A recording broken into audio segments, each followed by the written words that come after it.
In the gilded halls of Ravensworth Palace, where centuries of tradition dictate every breath and gesture, a single empty chair becomes the spark that ignites a powder keg of royal rivalry.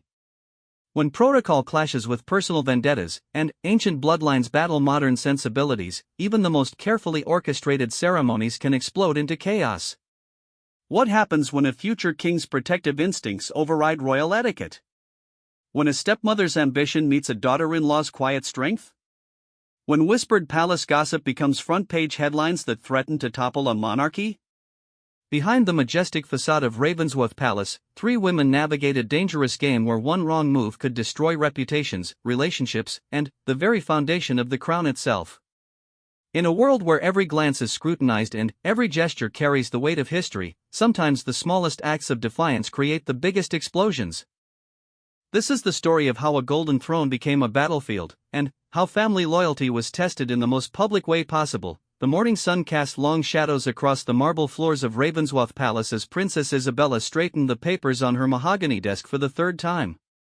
Her private study overlooked the sprawling gardens where peacocks strutted between perfectly manicured hedges, but today the beauty outside couldn't calm the storm brewing within the palace walls. Isabella had always prided herself on being the peacekeeper of the royal family.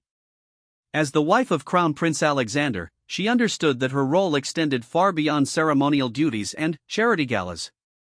She was the bridge between the old guard, represented by the imposing figure of Queen Mother Vivian, and the new generation that sought to modernize the ancient institution of monarchy. But this morning felt different. The tension that had been simmering for months was finally reaching a boiling point, and Isabella could sense that today would mark a turning point in the delicate balance of palace politics. The source of the current crisis sat in her inbox in the form of a seemingly innocent email from the Palace Protocol Office. The annual state opening of Parliament was scheduled for the following week, and, as tradition demanded, every detail had been meticulously planned months in advance. The seating arrangements for the royal family had been finalized, photographed, and distributed to every relevant department. But someone had made changes. Isabella's designated seat, which should have been in the front row beside her husband, had been mysteriously relocated to the second tier, normally reserved for minor royals and distant relatives. In its place, Queen Mother Vivian's name now appeared in elegant calligraphy on a card that would guide the ushers. To outsiders, it might seem like a trivial matter of musical chairs. But Isabella understood that in the world of royal protocol, seating arrangements were a language unto themselves. They spoke of hierarchy, favor, and power. They told the watching world who mattered and who didn't. And this particular change sent a message that cut Isabella to the core. Queen Mother Vivian had been testing boundaries for months. Ever since King Edmund's health had begun to decline, leaving more responsibilities to Crown Prince Alexander, the Queen Mother had grown increasingly protective of what she saw as the traditional values of the monarchy.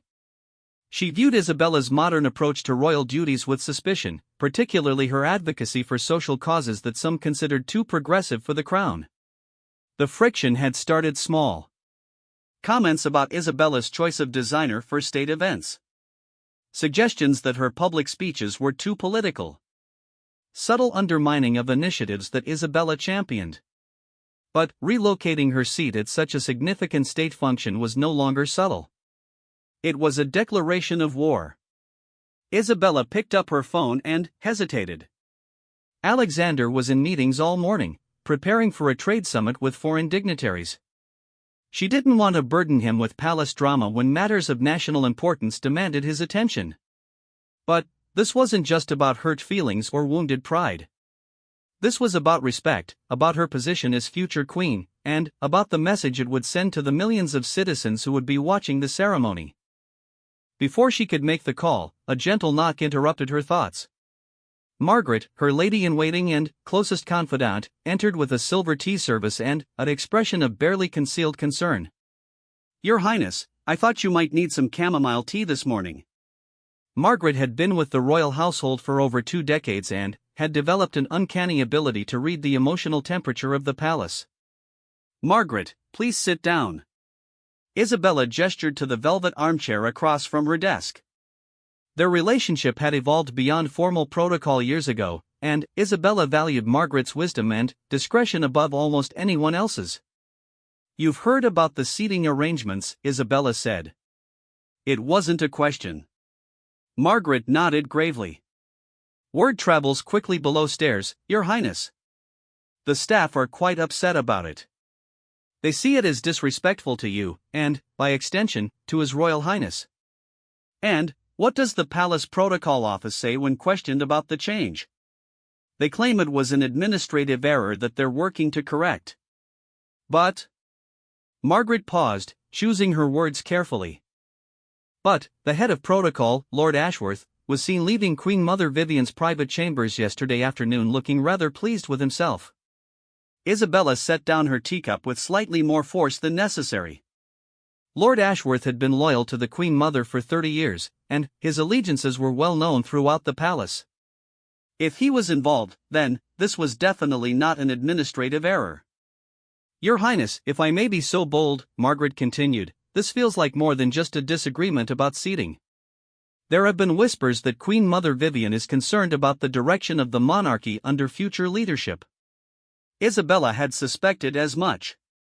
Queen Mother Vivian had never fully approved of Alexander's choice of bride. Isabella came from an aristocratic family, but she wasn't foreign royalty or the daughter of a duke. She was the daughter of a successful businessman who had been knighted for his contributions to international trade. To the Queen Mother, this represented a dangerous departure from centuries of royal tradition. Moreover, Isabella's approach to royal duties challenged everything the Queen Mother believed about the monarchy's role. Where the Queen Mother favored maintaining distance from political and social issues, Isabella believed the crown should be a force for positive change. Where the Queen Mother preferred traditional charity work that maintained the status quo, Isabella championed causes like mental health awareness, environmental protection, and youth empowerment. The differences had been manageable when King Edmund was fully engaged in royal duties. His respect for Isabella and support for her initiatives had provided a buffer against the Queen Mother's disapproval. But, as his health declined and Alexander took on more responsibilities, that protection had weakened. Margaret, I need you to do something for me, Isabella said, her mind made up. I need you to find out exactly who authorized the seating change and when it was made. Use whatever contacts you have in the protocol office, but I need concrete information. Of course, Your Highness. And, may I suggest that you speak with His Royal Highness about this matter sooner rather than later? If Queen Mother Vivian is making unilateral decisions about protocol, it sets a concerning precedent. Isabella nodded, but her thoughts were already racing ahead to the potential consequences of confronting Alexander about his mother's actions. Alexander loved his mother deeply and had always tried to balance respect for her position with support for his wife's role. Forcing him to choose sides would put him in an impossible position. But allowing the slight to go unchallenged would be equally problematic. It would signal to everyone in the palace, and eventually to the public, that Isabella's position was not secure. In the world of royal politics, perceived weakness was often the beginning of the end. As Margaret left to begin her discreet investigation, Isabella turned back to her desk and pulled out a leather-bound journal that she used for private thoughts and planning. She needed to think strategically about how to handle this situation. The state opening of Parliament was one of the most watched royal events of the year.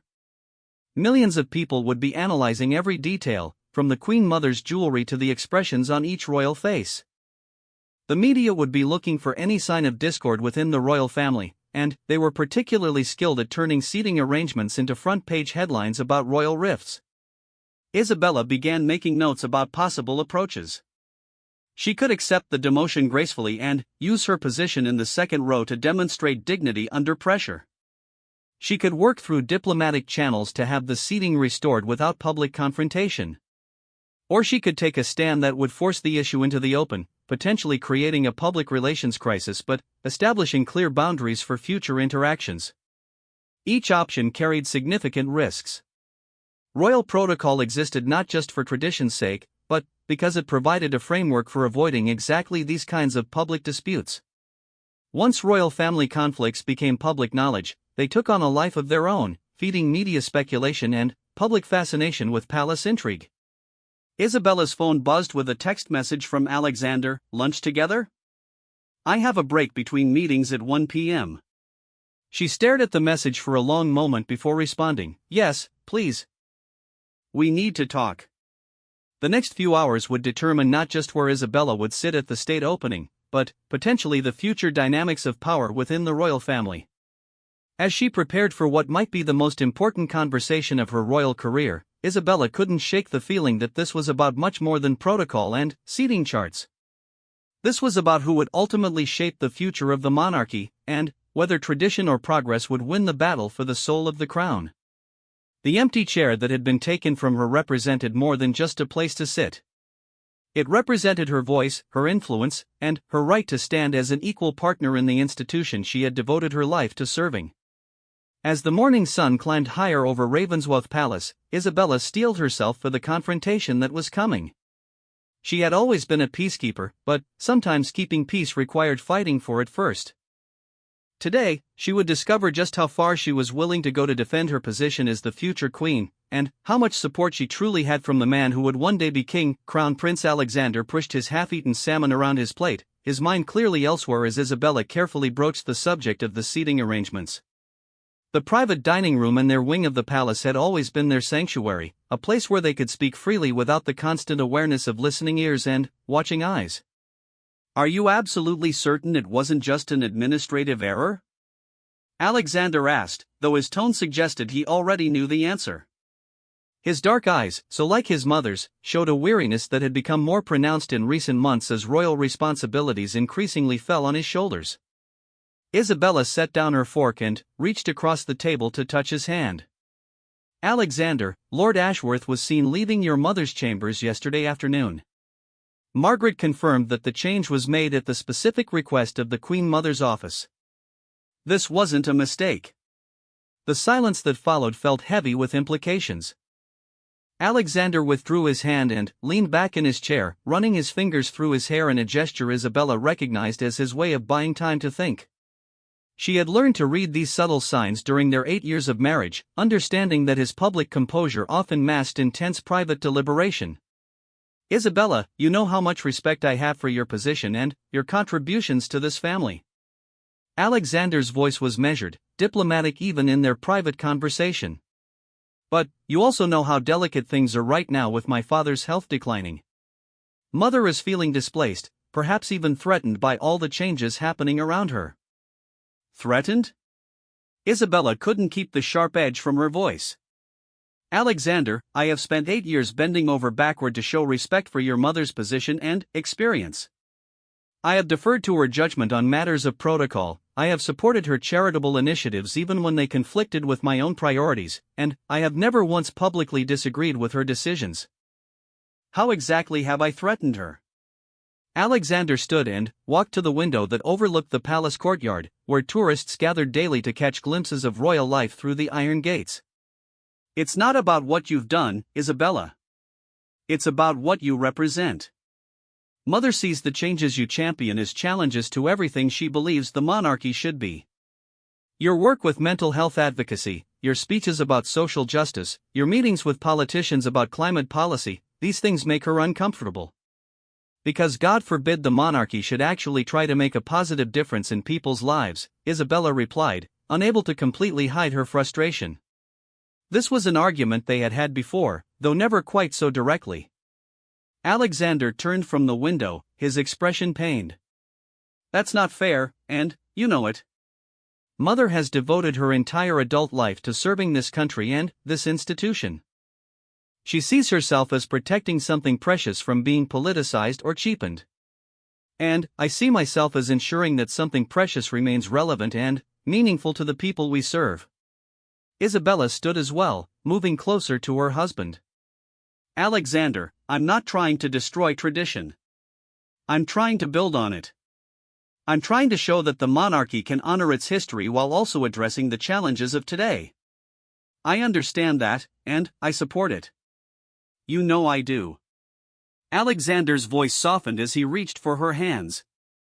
"But Mother feels like she's losing control of everything she's worked to build. Father's illness, the changing political landscape, the media constantly questioning the relevance of the monarchy, it's all happening at once.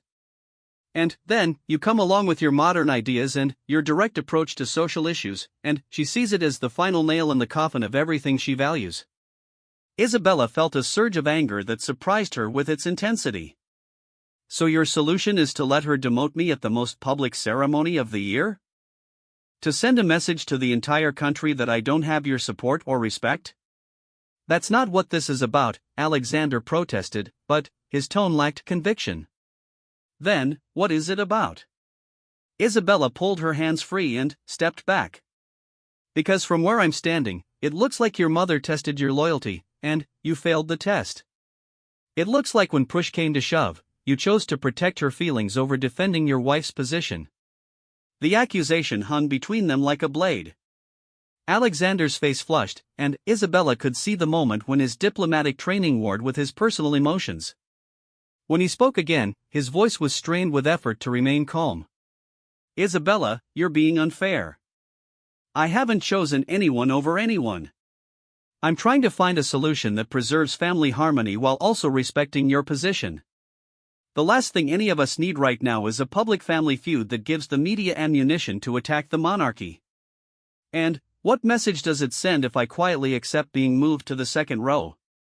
What does that tell people about my role as your wife and future queen? Isabella could feel tears threatening, but she forced them back. This conversation was too important for emotional displays. Before Alexander could respond, a sharp knock interrupted them. Margaret entered with an expression of barely controlled urgency. Your Royal Highnesses, forgive the interruption, but there's been a development. The media has gotten wind of the seating arrangement changes. Isabella felt the blood drain from her face. What exactly do they know? The Palace Insider has a story ready to run this evening.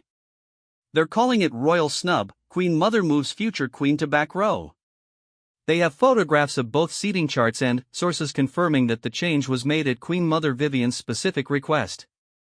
Alexander sank into his chair as if the weight of the situation had physically struck him. The Palace Insider was the most persistent and well-sourced royal tabloid, with contacts throughout the palace staff and a reputation for accuracy that made it impossible to dismiss their stories as gossip. How did they get access to the seating charts? Alexander asked, his voice tight with controlled anger. We're investigating, but there are dozens of people who would have had access to that information. Protocol office, security, catering staff, ushers, the list goes on. Margaret's expression was grim. Sir, the story is scheduled to run at 6 p.m. today. That gives us approximately 4 hours to decide how to respond. Isabella felt a strange sense of calm descending over her. The decision had essentially been made for them. There would be no quiet diplomatic solution, no careful maneuvering behind closed doors. The conflict was about to become public, and now the only question was how they would handle the fallout. What are our options? She asked Margaret, who had been through enough royal crises to have developed a strategic mind for damage control. We can get ahead of the story by announcing that the seating arrangement was changed due to security concerns or scheduling conflicts. We can acknowledge the change but frame it as a minor administrative matter that was blown out of proportion. Or we can take a stand and make it clear that the original seating arrangement will be restored. Alexander looked between the two women, clearly struggling with the implications of each choice.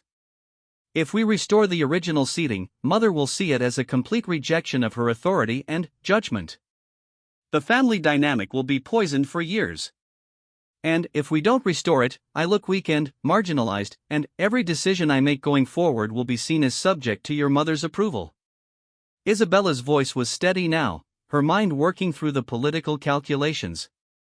Alexander, this isn't really about a chair anymore. This is about whether I have any real power in this family, or whether I'm just a decorative figure who can be moved around at will.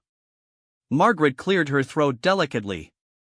If I may, Your Highnesses, there's another factor to consider.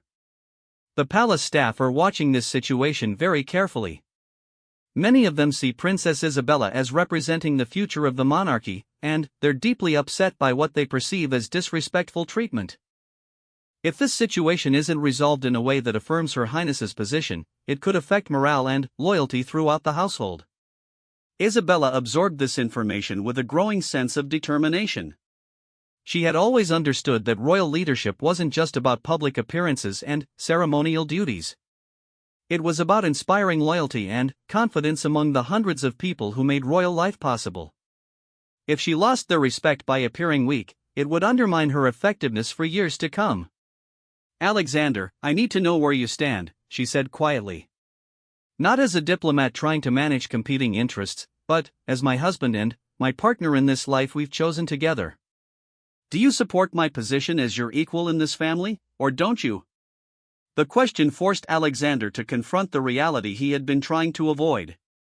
For months, he had been attempting to balance competing loyalties and keep peace within his family while managing the increasing pressures of royal duty.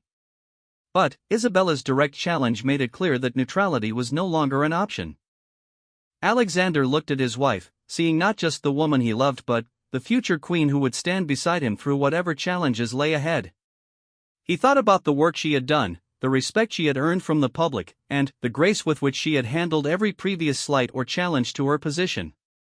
Then, he thought about his mother, alone in her chambers, feeling like the world she had known and shaped for decades was slipping away from her. He thought about her lifetime of service and sacrifice, and the pain she must be feeling as age and changing times reduced her influence and relevance. The choice was impossible, but it was also inevitable. As crown prince, Alexander's primary loyalty had to be to the future of the monarchy, not to preserving the comfort of the past. And the future of the monarchy was inextricably linked to Isabella's success as queen. "Margaret," Alexander said finally, his voice carrying a new note of authority, "please contact the protocol office immediately. Tell them that the original seating arrangement for the state opening will be restored within the hour. And schedule a meeting with the palace press office. We'll need to prepare a statement." Isabella felt a rush of relief and gratitude, but also a sobering awareness of what this decision would cost them.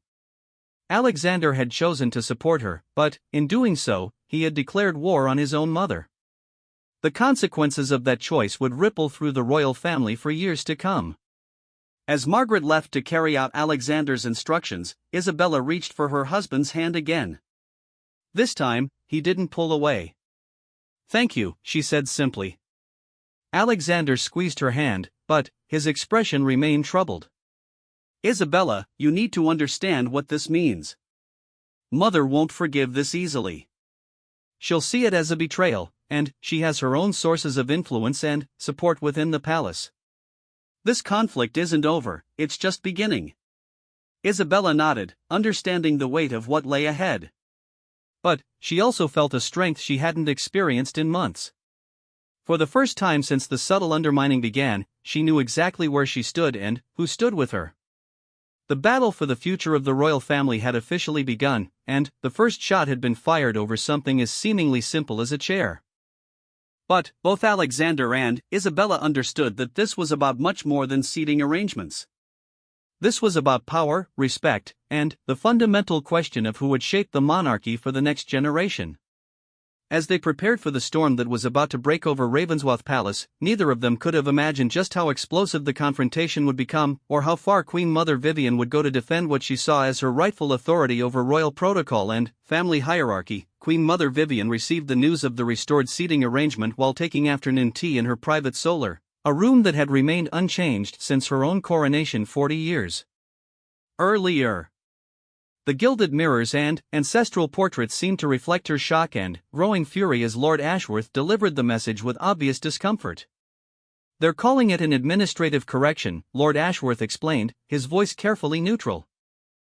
"The official statement says that due to a clerical error, the seating chart had been temporarily altered, but the original arrangement has now been restored." Vivian set down her delicate china teacup with such force that the saucer cracked. Her pale blue eyes, which had intimidated diplomats and prime ministers for decades, blazed with an anger that made even the loyal Lord Ashworth take a step backward. "Administrative correction," she repeated slowly, as if testing the taste of the words. "They think they can humiliate me and, then, dismiss it as a clerical error." "Your Majesty, perhaps there's still an opportunity to address this privately with His Royal Highness," Lord Ashworth suggested carefully.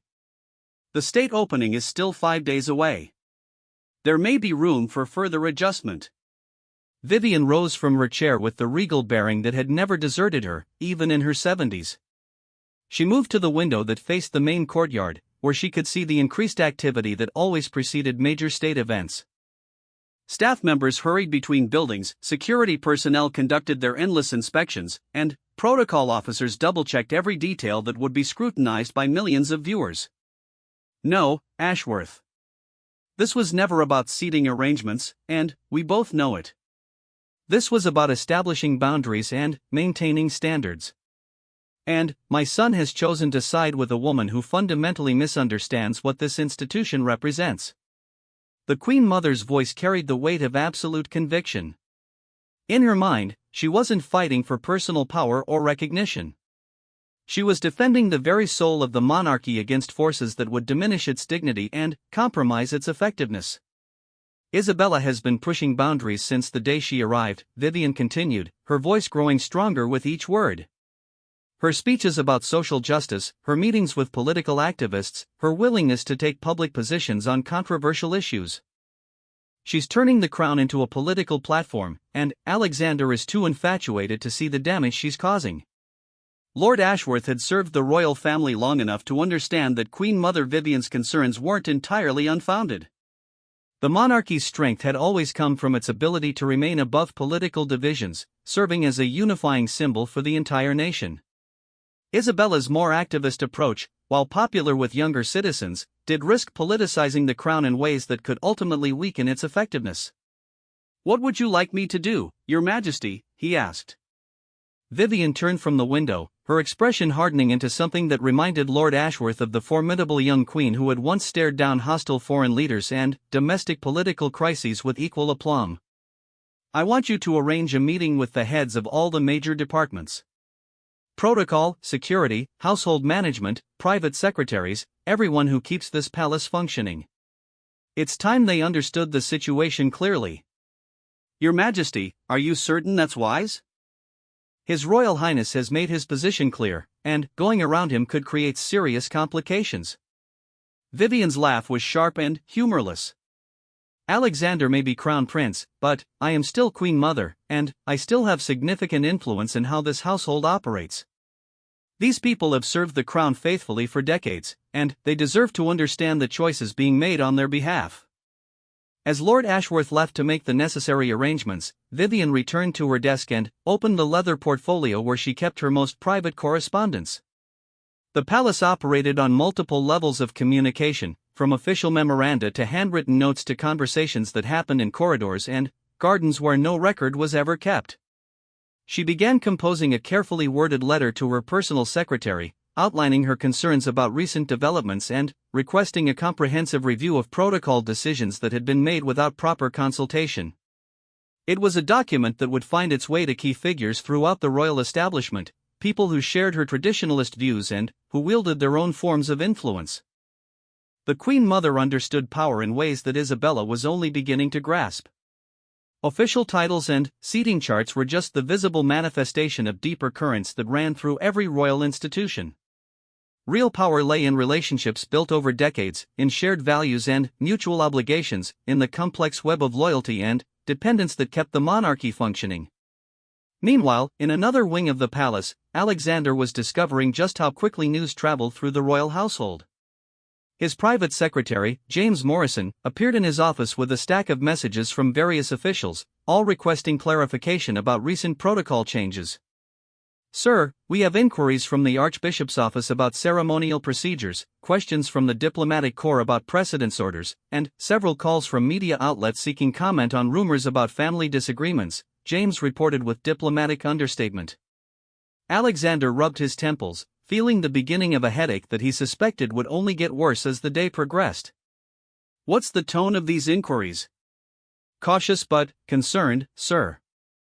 People are trying to understand the implications of recent decisions and how they should position themselves going forward." The phrase "position themselves" struck Alexander as particularly ominous. It suggested that various factions within the palace establishment were already beginning to choose sides in what was becoming an increasingly public conflict. "James, I want you to be completely honest with me. What are people saying below stairs?" James hesitated, clearly uncomfortable with the request. Sir, there are divided opinions. Some staff members feel that Princess Isabella has been treated unfairly and are pleased to see her position supported. Others believe that Queen Mother Vivian's experience and judgment should carry more weight in protocol matters. And what do you think? Alexander asked, though he wasn't sure he wanted to hear the answer. Sir, I think that this conflict is exactly what the monarchy cannot afford right now. With His Majesty's health declining and increasing Republican sentiment in certain quarters, the royal family needs to present a united front. Any sign of internal discord gives ammunition to critics who question the institution's relevance and stability. Alexander knew that James was right, but the problem had moved beyond simple damage control. The fundamental question of who would guide the monarchy's future direction could no longer be avoided or postponed. Either Isabella would be accepted as an equal partner in royal leadership, or she would be effectively marginalized, which would ultimately undermine Alexander's own authority as future king. As the afternoon wore on, Alexander found himself caught between increasingly urgent messages from both sides of the conflict. Isabella's supporters were calling for him to make a stronger public statement defending his wife's position. The Queen Mother's allies were suggesting that further consultation might lead to a face-saving compromise that would preserve family harmony. The pressure intensified when Alexander received an unexpected visit from his younger sister, Princess Charlotte, who had inherited their mother's directness along with her political instincts. Alexander, what on earth is happening? Charlotte demanded without preamble. I've had 3 different people call me today asking whether I support Mother or Isabella in this ridiculous feud. It's not a feud, Charlotte. It's a disagreement about protocol that got blown out of proportion. Charlotte's expression made it clear what she thought of that explanation. Don't be naive. This isn't about protocol, and you know it. This is about whether Isabella gets to be a real queen or just a decorative figure who smiles and waves and keeps her opinions to herself. And what do you think? Alexander asked his sister, though her answer was already clear from her tone. I think Isabella is the best thing that's happened to this family in decades.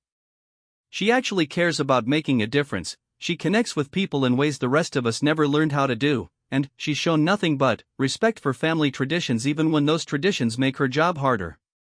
Charlotte paused, studying her brother's face. And I think Mother is terrified that Isabella's success makes her own approach look outdated and irrelevant. The conversation was interrupted by a commotion in the corridor outside Alexander's office. Raised voices, hurried footsteps, and the kind of urgent energy that usually indicated a crisis requiring immediate attention. James appeared in the doorway, his expression grave. Sir, we have a situation. Queen Mother Vivian has called an emergency meeting with all department heads. She's planning to address what she's calling recent irregularities in protocol and decision-making processes. Alexander felt a chill of apprehension. If his mother was escalating the conflict by involving the entire palace hierarchy, it meant she was prepared to force a confrontation that would make private resolution impossible. When is this meeting scheduled? He asked. In 1 hour, sir. In the Queen Mother's formal reception room. Charlotte whistled low. Mother's really going nuclear, isn't she? That room is reserved for the most serious state business. She's basically summoning the entire palace establishment to choose sides. Alexander stood quickly, his decision crystallizing. James, cancel my afternoon appointments. I need to speak with Isabella immediately, and then, we're going to attend Mother's meeting together. Sir, are you certain that's advisable? Your presence might escalate the situation beyond recovery. The situation is already beyond recovery, Alexander replied with a certainty that surprised him. Now it's just a question of who's going to lead this family and this institution going forward. And it's time for everyone to understand exactly where I stand. As Alexander left his office to find Isabella, he carried with him the weight of a decision that would reshape the royal family's internal dynamics for generations. The conflict that had started with a seemingly minor protocol dispute was about to become a defining moment for the monarchy itself. Queen Mother Vivian's emergency meeting would force everyone in the palace to declare their loyalties openly. There would be no more diplomatic neutrality, no more careful fence-sitting, no more pretending that the fundamental disagreement could be resolved through quiet compromise. The stage was set for a confrontation that would determine whether the monarchy would embrace Isabella's vision of engaged, modernized royal service, or retreat into the Queen Mother's model of dignified distance from contemporary controversies. Either way, the ancient institution was about to face one of the most significant internal challenges in its long history. Alexander found Isabella in her private study, calmly reviewing briefing papers for upcoming engagements as if the palace weren't erupting in crisis around her. Her composure impressed him even as it reminded him of exactly why his mother found her so threatening. Isabella possessed the kind of unshakable confidence that came from knowing she was right, and that certainty was both her greatest strength and most dangerous quality in the delicate ecosystem of royal politics. "Isabella," he said quietly, "we need to talk. Mother has called an emergency meeting, and I think it's time for us to attend together and settle this once and for all." Isabella looked up from her papers, meeting her husband's gaze with steady resolve. "Then, let's go settle it," she said simply. The battle for the future of the royal family was about to begin in earnest, and neither side was prepared to retreat or compromise. The outcome would determine not just who controlled palace protocol, but who would shape the monarchy's relationship with the modern world for decades to come. The Queen Mother's formal reception room had not seen such tension since the constitutional crisis of 1987. As the heads of every major palace department filed into the ornate chamber, the atmosphere crackled with nervous energy and barely concealed anticipation. Ancient oil paintings of monarchs past seemed to watch disapprovingly from their gilded frames, as if sensing that the traditions they represented were about to be challenged in ways unprecedented in royal history. Lord Ashworth stood beside Queen Mother Vivian at the head of the massive mahogany table, his usually composed demeanor showing signs of strain. Around the table sat 23 of the most powerful figures in the royal establishment: the private secretary to the crown, the keeper of the privy purse, the master of the household, the crown equerry, and various other officials whose titles dated back centuries but whose influence shaped every aspect of modern royal life. "Ladies and gentlemen," Queen Mother Vivian began, her voice carrying the authoritative tone that had commanded respect in royal circles for 4 decades. "I have called this meeting to address recent developments that threaten the stability and dignity of our institution. As you all know, there have been significant changes to established protocols without proper consultation or consideration of their broader implications." The assembled officials exchanged glances, most of them already aware of the seating arrangement controversy but uncertain about how to navigate the clearly treacherous political waters.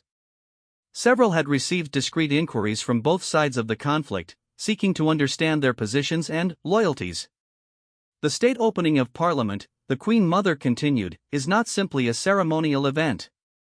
It is the most visible demonstration of constitutional monarchy in action, watched by millions of citizens and analyzed by constitutional scholars around the world.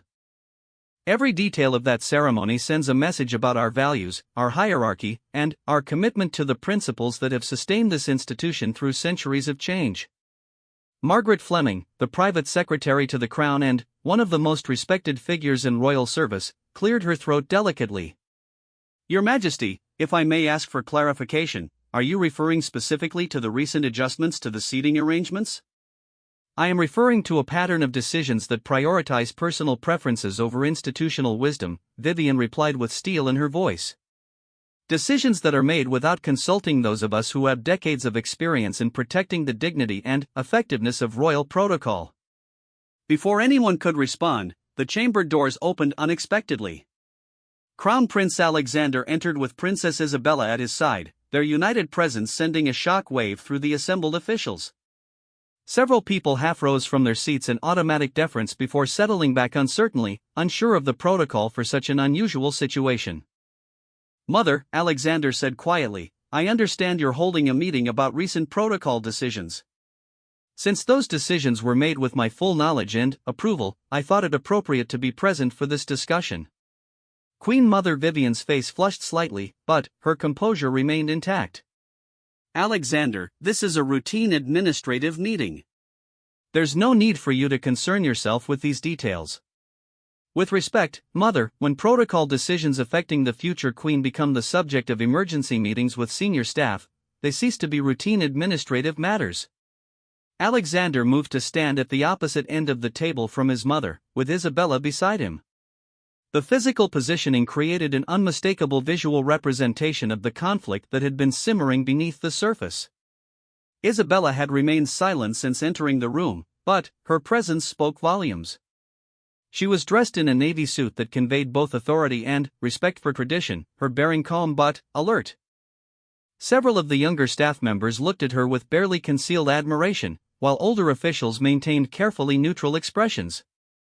"Your Royal Highness," interjected Sir George Hartwell, the master of the household and one of the Queen Mother's longest-serving allies, "perhaps this discussion would be better held in a more private setting. These administrative matters rarely benefit from too much scrutiny." "On the contrary," Alexander replied firmly, "I believe transparency is exactly what this situation requires. Everyone in this room will be affected by how we resolve this conflict, and everyone deserves to understand the principles that will guide future decisions." The tension in the room ratcheted higher as the implications of Alexander's words sank in. This was no longer about seating arrangements or protocol adjustments. This was about fundamental questions of authority and direction for the royal household. Queen Mother Vivian straightened in her chair, drawing on reserves of dignity that had sustained her through decades of public service and private challenges. "Very well, Alexander. Since you insist on making this a public discussion, perhaps you can explain to our colleagues why you believe it's appropriate to overturn protocol decisions made by those with far more experience in these matters." "I can explain why I believe it's appropriate to ensure that my wife is treated with the respect and dignity that her position demands," Alexander replied evenly. The seating arrangement that was proposed would have sent a clear message of demotion and marginalization. That message would have been received not just by the public, but by every person in this room and throughout the palace. Isabella finally spoke, her voice clear and confident despite the obvious tension. "Your Majesty, I have the utmost respect for your experience and wisdom. I have never sought to challenge your authority in matters of protocol or tradition. But I also cannot accept being positioned as a secondary figure when my role as crown princess and future queen requires me to stand as an equal partner with my husband." "Equal partner," Queen Mother Vivian repeated, investing the phrase with subtle disdain. "My dear Isabella, the monarchy is not a business partnership. It is an ancient institution with carefully maintained hierarchies and traditions that exist for very specific reasons. And those reasons need to evolve with the times," Isabella responded, her composure never wavering despite the condescension in the Queen Mother's tone. "The monarchy serves the people, and if we appear disconnected from their values and aspirations, we risk losing their support entirely." Margaret Fleming, sensing an opportunity to defuse the situation, spoke carefully. "Perhaps we might consider a compromise that honors both traditional protocol and contemporary expectations. There may be creative solutions that address everyone's concerns." "The problem with compromise," Queen Mother Vivian said sharply, "is that it often satisfies no one while creating precedents that undermine institutional stability. If we begin adjusting centuries of protocol to accommodate personal preferences, where does it end?" "It ends with a monarchy that remains relevant and respected," Alexander said, his voice carrying new authority. "Mother, I understand your concerns about maintaining standards and preserving tradition. But Isabella isn't asking us to abandon our heritage. She's asking us to build on it in ways that serve the people we're sworn to protect." Lord Ashworth, clearly uncomfortable with the direction of the conversation, attempted to redirect the discussion. "Your Royal Highnesses, perhaps we should focus on the immediate practical matters. The state opening is in 4 days, and media attention is already intensifying. Whatever decisions we make need to be implemented smoothly and confidently. The immediate practical matter," Isabella said firmly, "is whether this family and this institution can function with mutual respect and shared authority, or whether every decision I make will be subject to being overruled by those who disagree with my approach." The room fell silent as the fundamental nature of the conflict became crystal clear. This wasn't about protocol or seating arrangements. This was about power, authority, and the future direction of the monarchy itself. Queen Mother Vivian stood slowly, her movement commanding attention from everyone present. "Isabella, I have watched you for 8 years. I have seen your dedication, your intelligence, and your genuine desire to serve. But, I have also seen your willingness to politicize the crown in ways that could ultimately destroy what we've all worked to preserve. And, I have seen your refusal to acknowledge that preservation sometimes requires adaptation, Isabella replied, also rising to her feet. Your Majesty, the world has changed dramatically since you became Queen Mother. The challenges facing the monarchy today cannot be met with strategies from 40 years ago. Alexander watched the exchange between the two most important women in his life with growing dread. The conflict had moved beyond personal disagreement into fundamental philosophical opposition. There could be no compromise because each side was fighting for the soul of the institution itself. Ladies and gentlemen, Alexander said, addressing the assembled officials, I want to make something absolutely clear. Princess Isabella has my complete support and confidence. Her judgment in matters of royal duty and public service has been exemplary. The seating arrangement for the state opening will proceed as originally planned, with my wife seated in the front row beside me. And, I want to make equally clear, Queen Mother Vivian said, her voice rising slightly, that this decision represents a dangerous precedent that undermines the careful balance of authority and experience that has sustained this institution through countless challenges. The atmosphere in the room had become almost unbearable. Senior officials who had devoted their careers to serving the crown found themselves witnessing a confrontation that threatened to tear the royal family apart. Some looked at their hands, others stared at the portraits on the walls, all of them acutely aware that they were witnessing a historic moment that would reshape palace dynamics for generations. Sir George Hartwell, clearly distressed by the situation, made one final attempt at mediation. Your Majesty, Your Royal Highnesses, perhaps we might table this discussion and seek a private resolution that preserves family unity while addressing all parties' concerns. Unity cannot be preserved through capitulation, Queen Mother Vivian said coldly. And, it cannot be achieved by abandoning the principles that have made this monarchy strong. Nor can it be achieved by refusing to recognize the legitimacy of different approaches to royal service, Isabella replied with equal firmness. Alexander realized that the moment had come for the most difficult decision of his life. He could continue attempting to balance competing loyalties and preserve family harmony, or he could choose a side and accept the consequences. The assembled officials, his mother, his wife, and the institution itself were all waiting for him to decide not just who would sit where at the state opening, but who would lead the monarchy into the future. The young crown prince looked around the room at faces that represented decades of loyal service to the crown. Then, he looked at his mother, seeing both her lifetime of sacrifice and her inability to adapt to changing realities. Finally, he looked at Isabella, recognizing not just the woman he loved but the partner he needed for the challenges that lay ahead. When Alexander spoke, his voice carried the weight of absolute decision. This meeting is concluded. The protocol for the state opening stands as originally planned. Thank you all for your continued service to the crown. As he turned to leave with Isabella, Queen Mother Vivian's voice stopped him cold. Alexander, if you walk out of this room without addressing the concerns raised here, you will face consequences that extend far beyond hurt feelings. There are people in this institution who will not accept being marginalized or ignored.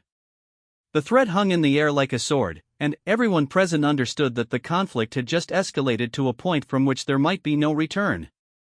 The battle for the future of the royal family was no longer being fought behind closed doors. It was about to explode into the public arena with consequences that no one could fully predict or control. The morning of the state opening of Parliament dawned grey and drizzly, as if the London weather itself reflected the tension that had consumed Ravensworth Palace for the past 4 days. The conflict that had erupted in Queen Mother Vivian's formal reception room had spread through the royal household like wildfire, creating factions and dividing loyalties in ways that threatened the very foundation of palace operations. Isabella stood before her full-length mirror as her lady's maid made final adjustments to the elaborate ceremonial gown she would wear to the ceremony. The midnight blue velvet dress, encrusted with diamonds and sapphires, had been worn by crown princesses for over a century. Today, it felt like armor for a battle that would be fought in front of millions of viewers around the world. Your Highness, you look magnificent, Margaret said softly, though her eyes betrayed the anxiety they all felt. The past few days had seen unprecedented upheaval in palace life, with staff members choosing sides and long-standing working relationships fracturing under the strain of the royal family's public discord. Through her window, Isabella could see the increased security presence surrounding the palace. The media attention had intensified exponentially since news of the royal family conflict had leaked to the press. Photographers with telescopic lenses lined the streets outside the palace gates, hoping to capture any visual evidence of the rumored rift between Crown Prince Alexander and his mother. The leaked story had dominated headlines for 3 consecutive days, with constitutional experts and royal commentators debating everything from succession law to the psychological dynamics of royal marriages. Palace War, Queen Mother vs. Future Queen had become the most read story of the year, spawning countless analysis pieces about the modernization of monarchy and the challenges facing ancient institutions in contemporary society. Margaret, has there been any word from Queen Mother Vivian's chambers this morning? Isabella asked, though she already suspected the answer. Her Majesty has maintained complete silence since Tuesday's meeting, Your Highness. She has cancelled all appointments and declined to meet with anyone except her most senior advisors. Margaret's tone carried implications that went far beyond mere scheduling changes. The Queen Mother's withdrawal had created a power vacuum that rippled through every aspect of palace operations. Department heads who had relied on her guidance for decades found themselves uncertain about procedures and protocols. Long-planned events were postponed or cancelled as staff members struggled to navigate the complex web of divided loyalties that now characterized royal service. More troubling still were the rumors that had begun circulating among the household staff. Whispers suggested that Queen Mother Vivian was not simply sulking in private, but actively working to undermine Isabella's position through channels that bypassed Alexander's authority entirely. There were reports of secret meetings with prominent aristocrats who had historically supported the monarchy's most traditional factions. Phone calls to influential members of parliament who shared the Queen Mother's concerns about the monarchy's increasing political engagement. Quiet conversations with media figures known for their conservative views on royal protocol and tradition. A gentle knock interrupted Isabella's preparation. Alexander entered, resplendent in his military dress uniform, though his face showed the strain of the past week's events. His usually perfect posture seemed slightly burdened by the weight of responsibility and family conflict. "How are you feeling?" he asked, moving to stand behind her as she continued her preparations. "Like I'm about to walk into the most important performance of my life," Isabella replied honestly. "Alexander, whatever happens today, I want you to know how much I appreciate your support. I know this hasn't been easy for you." Alexander's reflection in the mirror showed a man who had aged years in the span of days. "Isabella, I need to tell you something. James received intelligence this morning about activities in Mother's circle. There may be additional challenges we haven't anticipated." Isabella turned from the mirror to face her husband directly. "What kind of challenges?" Rumors suggest that Mother has been in contact with senior members of the House of Lords, including several who serve on committees that oversee royal finances and privileges. There's speculation that she might be laying groundwork for some form of formal challenge to how we're handling royal duties and protocol. The implications hit Isabella like a physical blow. If Queen Mother Vivian was involving Parliament in their family dispute, it could escalate beyond personal conflict into a constitutional crisis that might threaten the monarchy itself. Parliamentary scrutiny of royal activities was always a delicate matter, carefully managed through centuries-old protocols. If those relationships were disrupted by internal royal conflicts, the consequences could be catastrophic. "Alexander, she wouldn't actually try to involve Parliament in a family disagreement, would she?" "I don't know what she would or wouldn't do anymore," Alexander admitted, his voice heavy with sadness and worry. "The woman who raised me, who taught me about duty and service and institutional loyalty, seems to view our marriage as a fundamental threat to everything she values. I'm not sure there are any boundaries she wouldn't cross to protect what she sees as the monarchy's essential character." Before Isabella could respond, Margaret appeared in the doorway with an expression of barely controlled alarm. "Your Royal Highnesses, forgive the interruption, but there's been a development. A delegation from Queen Mother Vivian's office has arrived at the ceremonial entrance. They're requesting an immediate audience with both of you."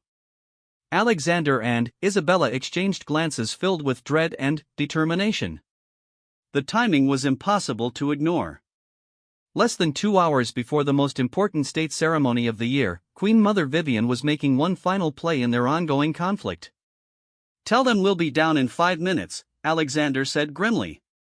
"And, Margaret, please ensure that whatever happens, we maintain our schedule for departure. The ceremony cannot be delayed or disrupted regardless of family drama." As they made their way through the palace corridors toward the meeting, Isabella felt the weight of history pressing down on them. These same halls had witnessed countless royal conflicts over the centuries, from succession disputes to marriage scandals to constitutional crises that had reshaped the monarchy's relationship with Parliament and the people. But never before had a conflict been played out so publicly, with such intense media scrutiny and public fascination. The ceremonial entrance hall was designed to intimidate, with soaring ceilings, massive columns, and portraits of monarchs stretching back through centuries of British history. Today, it felt like a courtroom where the future of the royal family would be decided. Queen Mother Vivian stood at the center of the hall, flanked by Lord Ashworth and Sir George Hartwell.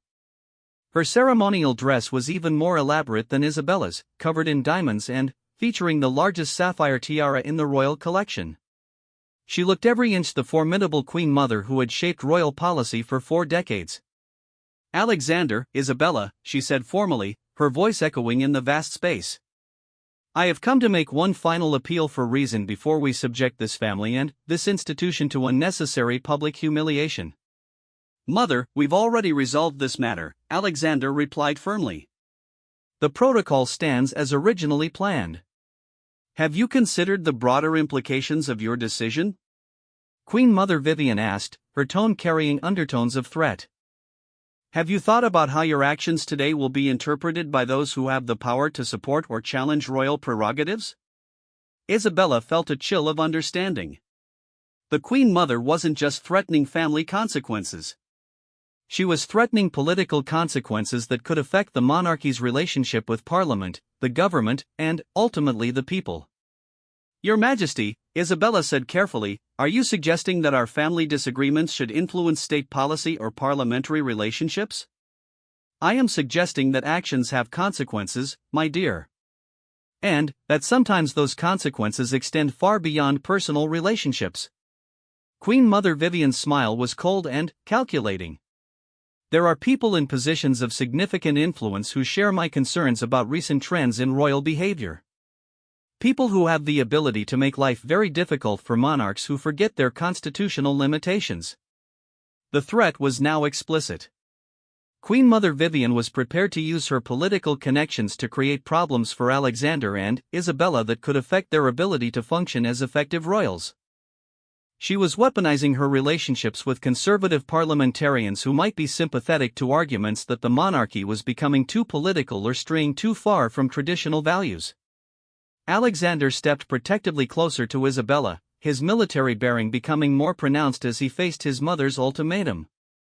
"Mother, you're threatening to damage the very institution you claim to protect.